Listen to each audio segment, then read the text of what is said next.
Salut, je suis Simon du Passe-Temps. Vous vous souvenez sans doute de moi si vous m'avez vu dans une vidéo telles que 5 jeux les plus compliqués du monde ou les 7 jeux de société étranges que j'ai chez moi. Je suis le vendeur du magasin Le Passe-Temps à Toulouse et je suis youtubeur de jeux de société. Là je suis à Toulouse, dans mon appartement toulousain, je suis plus exactement dans ma salle de jeu. J'ai la chance chez moi d'avoir une grande chambre qu'on a transformée en salle de jeu. Je suis avec mon compagnon qui est professeur. Et on passe nos journées confinées à l'intérieur de cet appartement. Je suis sorti 2 fois depuis le début du confinement pour faire des courses et c'était atrocement désagréable. Et bien comment se passe mon confinement? Avant, ma vie c'était des jeux, du montage, écouter de la musique, prendre l'apéro avec des potes et des jeux vidéo. Maintenant, ma vie, c'est des jeux, faire du montage, prendre de l'apéro avec des potes sur Skype, faire des jeux vidéo et écouter de la musique. Il manque juste la case magasin, parce que ce qui a changé de ma vie maintenant depuis, c'est que je suis au chômage. Alors de mon chômage je m'occupe, mais foncièrement, ma vie n'a pas énormément changé. Alors, à quel jeu je joue? Mine de rien, quand même pas mal à des jeux vidéo. Le dernier jeu auquel j'ai joué, qui soit un vrai jeu physique, c'était Shoten Totem, en attendant que le Thermomix finisse de cuire le chili. Voilà, on a fait plusieurs parties. Sinon, le tout dernier jeu auquel j'ai joué, c'était sur Tabletop Simulator. En fait, je joue pas mal sur Tabletop Simulator. Je trouve ça vraiment très bien fait. Ça me permet de jouer à Orléans Invasion avec mes potes en visio, au Contrées de l'horreur, à plein d'autres jeux. C'est quand même assez prodigieux.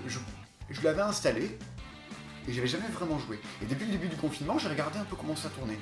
C'est incroyablement bien ce truc. Ça permet de faire des zooms sur les cartes pour les regarder, c'est assez ergonomique. C'est plutôt bien pensé cette histoire. C'est top. C'est vraiment l'outil idéal que je vous suggère pendant le confinement. Ça va coûter 15 balles à l'achat, mais waouh la vache, vous allez pouvoir faire des trucs qu'on ne faisait pas avant.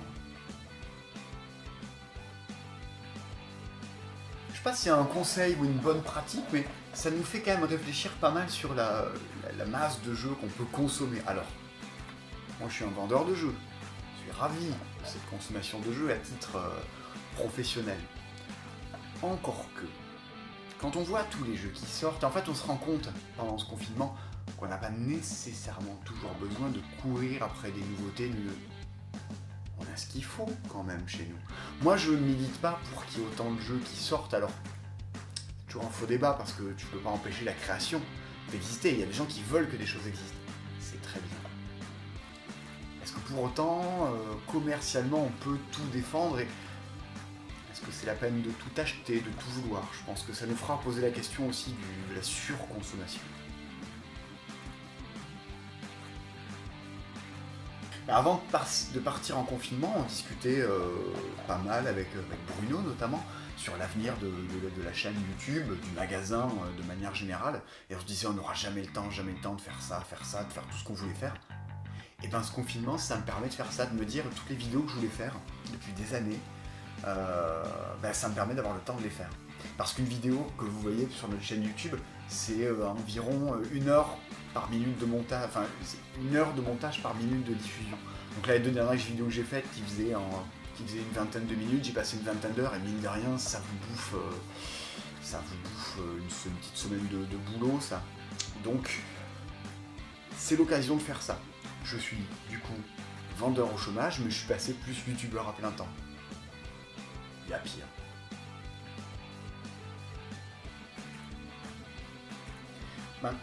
Moi j'ai une interrogation pour les gens qui font un peu le même métier que ce que je peux faire, du moins celui sur la partie vidéo. Ça permet en fait, on est joueur et on aime jouer avec des contraintes. Et ce confinement, ça nous donne une contrainte. On est chez nous, on est coincé. Et ça nous oblige à faire les choses différemment. Alors moi, il en sort ce que je fais actuellement sur YouTube, les lives qu'on peut faire avec nos confrères. Et je trouve que voilà, c'est peut-être le challenge du fait d'être joueur. On aime bien jouer à ces contraintes et on va chercher à les surpasser. Et moi, j'aimerais savoir à d'autres gens si ça fait le même effet.